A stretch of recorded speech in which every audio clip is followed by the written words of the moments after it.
Hello guys, this is your Makoti. She's looking wild. So guys, retire kuti zvise munhu asingade kurukwa. Akarukwa anenge akuzvida. Asi kana ndingamuti arukwe, haadi. Anwana baba. Kakuluka cute. Kunge chidhoma chauyu. Chatumwa kune wrong person. Chosvika chitatu ngairo. It's very amazing. Yeah? No, I'm lying. Simbi. Are you seeing this person, guys?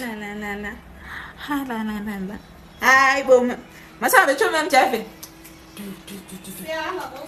Oh. Very nice. Even hapa. Asustobuda mabuda azukita kuno. Pause. Camera yako haina tola tikandikutoa. Aloko hapa ndinakubatisa flash. Tikandikutoa. Otherwise, when I'm going to go to the because we need light very enough. And the food, light like a tiger. And one.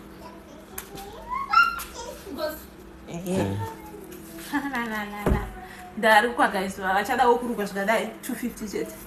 200. Mara 250 shoma. 250 jet. 250.